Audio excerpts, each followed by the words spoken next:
Môre. Hoe gaan dit met? Goed. Met wie gaan dit vanoggend goed? Met almal.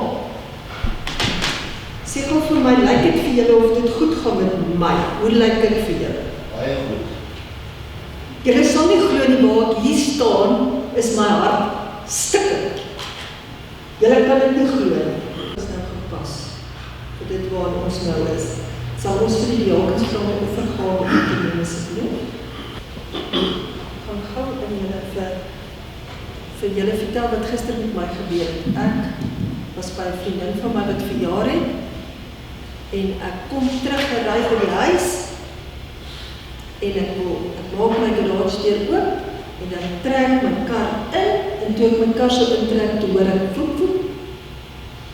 En ek dink, joh, maar dit is baie snaaks, ek het nie gesien, hier was niks in die garage. En toe ek so omkyk, toe sien ek daar in my hondjie, toe ek met my eie hondjie gery. So dit is nie lekker nie, nee. En vanoggend toe dink ek, toe ek wakker word, toe sit ek en dink, Here, hoekom het dit nou gebeur? En toe besef ek, maar weet julle, dit is hoe dit voel, soos wat hulle in die Ou Testament hulle eie lammetjie moes gaan keel afsny, as hulle sonde gedoen het. Weet julle hoe seer is dit om jou eie diertjie dood te maak? Ons besef nie, ons lees hierdie verhale, maar ons besef nie eintlik hoe seer was dit om elke keer 'n diertjie te gaan slag as jy sonde gedoen het. Ek wil vanoggend met julle praat oor geestelike oorlogvoering. Laat ons net eers vir ons begin. Ons liefde vir die Hemelse Vader, vergewe ons, reinig ons, doop ons met die Heilige Gees, geef ons die karakter en geef vir my wysheid om hierdie boodskap oor te dra. Ek bid dit in Jesus naam. Amen. Ek wil julle uitnooi om, as julle met my verskil, kan julle hande opsteek en vir my sê waar julle verskil. So julle hoef nie net te luister nie, julle kan deelneem. So wat is geestelike oorlogvoering? Dit is waar ons geestelike natuur in hierdie oorlog indruk. Soos baie sielkundiges en psigiaters, hulle luister na die mense. En hulle luister, hulle word betaal om te luister. Maar geestelike oorlogvoering is waar ons geestelike natuur in hierdie oorlog indruk. Waar jy redeneer, wie jy aanbid. Waarmee maak ons oorlog? Ons maak oorlog met ons gevoelens. Ons maak oorlog teen leuns, teen ons welis, teen ons passies. Partykeer is dit teen aptyd ook, nee. So ons maak oorlog daarteen. En in die middel, so hier is jou geestelike natuur, hier is jou gevoelens, en in die middel is jou wil, waar jy kies, na wie gaan ek luister? Gaan ek na my gevoelens luister, of gaan ek na my redeneer vermoë, my gewete, my aanbidding van God, wat is die regte ding? Gaan ek daarna luister? So dit is die proses om God se metode te gebruik om die invloed van ons genetiese swakhede te oorkom. Ons almal is met sonde gebore. Ons almal het slegte gewoontes wat ons moet oorkom. Stem julle saam? Julle maak verskil, nee? Asseblief. Jesus het hy slegte gewoontes gehad wat hy ons oorkom. Nee, het is net ons. Ja. Yes, hy was sondeloos. So ons moet hierdie emosionele wonde wat ons opgedoen het deur ons lewe, moet ons genees. Soos wat 'n dokter, as jy 'n sny het, gaan jy dokter toe en hy werk om toe en hy plak 'n pleister op en hy genees 'n fisiese wond. Maar so doen ons emosionele wonde op deur ons lewe. En ons moet dit net los. Ons moet daarmee werk. Ons moet dit genees. Dis 'n versie wat sê, Dis in 2 Korintiërs 10 vers 3 tot 5. Al leef ons in die wêreld, voer ons nie oorlog soos die wêreld. Die wapens waarmee ons veg is nie die wapens van die wêreld. Nee, dit het goddelike krag om al die vestings neer te werp. Ons vernietig argumente, pretensies wat hulle self opstel, teen die kennis van God en wat elke gedagte gevange neem tot gehoorsaamheid aan God. So waaroor gaan hierdie oorlog? Oor die kennis van God. Stem julle saam? Dit het begin met leuns oor God en dit gaan eindig met die waarheid oor God. So, as ons oorlog voer teen argumente en kennis en gedagtes, waar word hierdie oorlog gevoer? Hierso. In ons gedagtes. Dis waar die oorlog is. Geestelike oorlogvoering vind plaas in ons gedagtes. En wat is die wapen wat ons gebruik?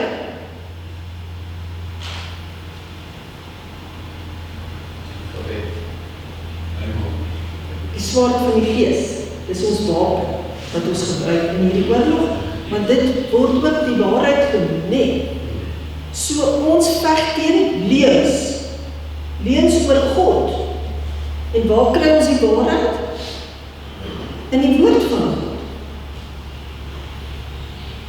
Dis hoekom die Heilige Gees word ook genoem die Gees van waarheid. En wat is die werk van die Heilige Gees om ons in die waarheid in te lei? Omdat dit altyd na God toe lei en die waarheid het goddelike krag. Goed. Deur sy goddelike krag vernietig die waarheid al die leuns. So ek kan al sien hoe gebruik ons Bybels om al die leuns te vernietig. En hoe God orde bring in ons lewens en hoe hy ons genees. Jesus het gesê die waarheid sal julle vrymaak. So God is op hierdie oomblik besig om ons almal te genees. Ek weet nie of julle dit kan voel in julle lewens. Hy is besig om sy bruid gereed te maak vir die wederkoms. Wie van julle dink die wederkoms is naby? Piet? Nog lang druk. Wat sê jy? Nog lang druk. Gaan hy nog lang vat? Daar is nog baie wat moet doen. Dink jy so? Baie moet gebeur. So, nou gaan ek ietsie sê, en as jy die verskil steek op julle hande.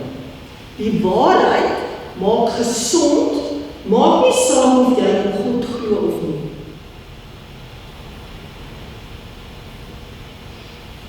Die Heilige Gees probeer genees, selfs in die mense wat nog nie in God glo nie. Stem julle saam of nie? Werk hy net met ons of werk hy met die heidene ook? Hy werk met almal.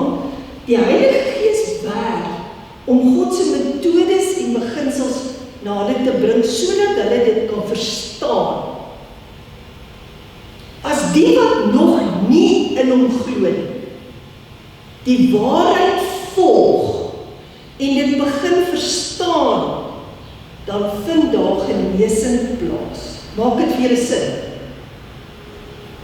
Die groot ding is, ons moet dit verstaan.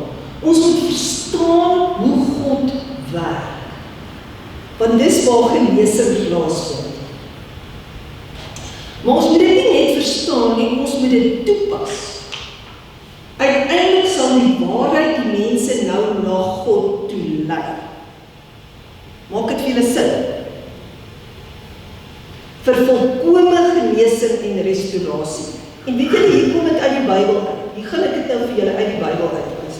Romeine 2 vers 13 tot 15. Want dit is nie die wat die wet hoor wat regverdig in God se oë is nie, maar die wat die wet gehoorsaam, wat regverdig verklaar sal word. Inderdaad, wanneer die heidene wat nie die wet het nie, van nature die dinge wat die wet verwag doen, is hulle 'n wet vir hulle self, al het hulle nie die wet nie, want hulle wys dat die verwagtinge van die wet op hulle harte geskryf is. Hulle gewetens is ook 'n getuie, hulle gedagtes kla hulle aan en verdedig hulle. So Paulus verklaar hier dat God besig is om almal sy gedagtes te genees, selfs die wat nog nie in hom glo nie. Deur die waarheid, soos geopenbaar in die skrif. Hulle verstaan die beginsels van liefde en vryheid. Met ander woorde, hulle leef dit uit sonder dat hulle dit ken, sonder dat hulle 'n Bybel het, sonder dat hulle van God weet, leef hulle. Maak dit sin weer. Partykeer sien ons dit in die natuur. Hulle korporeer dit in hulle lewens in en hulle pas dit toe vir genesing van hulle gedagtes. So die Here is besig om sy beeld in ons te herstel. Die waarheid maak ons vry. Hoe maklik kan dit gebeur dat ons leuns glo? Daar was 'n man wat in 'n oorlog was en hy het 'n tank gehad, hulle het vir hom 'n tank gegee waarin hy in die oorlog moes gegaan het. En net voor hulle moes gaan, toe breek sy tank en daar was nie ligte nie en hy het nie radio's gehad nie en hy was in die oorlog in sonder dat hy radiokontak gehad het en hy kon hom nie sien nie. So dit was stikdonker, hy het net gehoor die skote, die kanonskote en alles. En na die oorlogssituasie het hy huis toe gekom en hy het sy hele lewe het in mekaar ingestort. Hy het gesê God het hom verlaat, hy het hom nodig gehad in die oorlog, God was nie daar nie en hy het siek geword, hy kon nie gaan werk nie, hy het sy werk verloor, hy het sy vrou verloor, en hy was in 'n toestand. En toe kom hy tot die besef dat hy eintlik leuns geglo, dat in hierdie oorlog hy was blind en hy was doof, maar nie hy of een van sy makkers het seer gekry in die oorlog. Toe besef hy, maar weet jy, God het hom eintlik beskerm. Hy het die hele tyd leuns geglo. So dit is so maklik ons kan leuns glo, dat ons kan glo God het ons verlaat, as dinge nie gaan soos ons dit wil. Maar as ons net bietjie kyk, wat is die waarheid, dan besef ons, maar weet jy, God is nog steeds by ons, en hy lei ons, en hy help ons. Maak dit vir julle sin? Met ander woorde, wat het gebeur? Hy het leuns geglo, en toe besef hy, maar dit was leuns, ek moet die waarheid glo. As ek byvoorbeeld iets gesteel het van my broer, en ek het skuldgevoelens, hoe gaan ek vrykom van daai skuldgevoelens? Wat sou jy sê? Jy moet? Jy moet gaan regmaak. Jy moet gaan regmaak. Dis hoe jy vrykom van skuldgevoelens. Ons gedagtes is soos 'n tuin. Dink 'n bietjie aan 'n tuin. As jy na jou tuin kyk, dan is daar vrugte en alles groei en daar's avokados en daar's piesels en daar's mango's en daar's allerlei goed. Maar wat gaan gebeur as jy nie na jou tuin kyk? Onkruid gaan nie opkom en jou appels gaan vol wurms wees en jou mango's gaan sleg wees en jou arbeie gaan sleg wees. Dit gaan een groot gemors wees. Net so moet ons na ons gedagtes kyk. Ons gedagtes is vol onkruid. Selfsugtige gedagtes, idees. Dis Jesus wat deur die Heilige Gees werk om die saad van waarheid te saai in ons gedagtes. Hy versorg en hy beskerm die saadjie sodat dit kan groei en sodat ons die vrug van die goddelike karakter kan dra. Wat gebruik ons? Die woord van God. Wat is die woord van God? Die waarheid. So ons beklei teen leuns. Onthou daai man het gedink God het hom verlaat en toe besef hy maar, weet jy, God het my eintlik beskerm. Hy het my nie verlaat nie. So ons beklei teen leuns. Hier's 'n aanhaling van Ellen White, dit is haar pages uit. Die trooster word genoem die gees van die waarheid. Sy werk is om die waarheid in stand te hou en te definieer. Hy bly in die gedagtes as die gees van waarheid. En dis word hy die trooster. Daar is troos en vrede in die waarheid. So niemand gaan gesond word sonder die waarheid. Wat is die wapenrusting? Wat het God vir ons gegee? Waarheid. Die gordel van waarheid. Hoe word ons gesond? Waarheid. Deur die toepassing van die waarheid. Want die Satan probeer heeltyd om in ons gedagtes te kom met leuns. En hy lei ons na valse standaarde toe, en hy ons vorm ons karakters. Deur die skrifte praat die Heilige Gees tot ons gedagtes en beïndruk die waarheid op die hart. Hy wys vir ons foute en hy verwyder dit van die siel. Dit is deur die Gees van waarheid, deur die woord van God werk, dat Jesus sy gekose mense onderwerp aan homself. So wat is ons probleem op hierdie planeet? Sonde. Nee. Baie mense dink sonde is verbreeking van die wet. En die moeilikheid om een van God se reëls te breek, is dat God verwag word om 'n boete te gee, en die minimum boete is die dood. Maar dis eintlik 'n misverstaan van sonde, wat lei na ernstige miskonsepsies oor God. Onthou, ons het gesê die oorlog gaan oor kennis van God. 2 Korintiërs 10. So, hoe gaan ons moet verstaan dat die probleem met sonde is sonde self. Sonde self beskadig en vernietig. Dit vernietig die sondaar en beskadig ander, omdat sonde die beeld van God in ons beskadig. As ek aanhou sonde doen, dan bring dit my eie straf.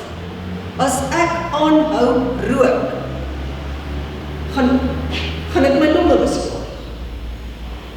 Persone wat aanhou met sondige lewenswyse verlaag hulle self van mense met waardigheid, edelikheid en intelligensie na niks meer as diere nie. Baie mense dink God haat sonde omdat dit sy reëls breek, wat disrespek teenoor hom was. Maar dink daaraan as jy 'n burgemeester van 'n dorp is, en jy het 'n wet wat wreedheid teenoor diere verbied. So jy kom een oggend uit jou huis en jy sien iemand vat 'n kat, swaai hom aan sy stert en verprys hom teen die muur. Wat gaan jou kwaad maak? Gaan jy sê, "Ai, jy het nou net my wet gebreek"? Is dit wat jy gaan sê? Nee. Dis nie die verbreeking van die wet wat jou kwaad maak. Dis die feit dat jou pragtige kat dood is. Dis wat jou hart breek. Dit is hoekom God sonde haat. Want sonde maak ons seer. Dit vernietig sy skepping, omdat dit sy reëls breek. Die reëls is daar sodat ons die vernietiging van ons gedrag kan sien. Onthou toe God die 10 gebooie gegee en die kinders van Israel nou net uit 400 jaar van slawerny gekom. Lewe in so 'n omgewing was baie goedkoop. Die kleinste oortreding kon lei na 'n slaaf se dood. Om in so 'n wêreld te leef het die Hebreërs totale uitsig verloor van die hoë roeping wat God die mensdom geroep het om te vervul. En hulle het in 'n ongeletterde duisternis verval. Dink daaraan hoe verskriklik hulle toestand moes gewees het, as God dit nodig geag het om vir hulle te sê, hoorie my, as jy jou bure lief het, dan gaan jy hulle nie doodmaak nie. Dan gaan jy ook nie van hulle steel nie. Jy sal ook nie hulle reputasie beskadig Hulle het nie eers die basiese beginsels van lewe gehad nie. Verbeel jy stuur jou kind skool toe en jy sê vir hom, moet onthou om nie in pausetyd jou maatjie dood te maak. Gaan ons dit doen vandag? Dit kom nie eers in ons koppe op nie, stem julle saam? Maar as jy nodig het om dit vir jou kind te sê, dan moet jy weet, ons is in 'n vervalle toestand. So wat is die 10 gebooie? Dit is 'n MRI van die siel. Dit is soos 'n toets om vir jou defekte te wys. Maar as jy jou defekte sien, waarheen gaan jy? Gaan na die dokter toe. As jy 'n MRI scan doen en jy sien jy het kanker, waartoe gaan jy? Gaan jy na die reëls toe? Gaan jy na die MRI scan toe? Nee, ek gaan na Jesus toe. Ek sien ek is oor my tyd, ek dink ek gaan nie stop, ek sal een keer jou. Kom ons sluit af met die 333.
Amen. Amen.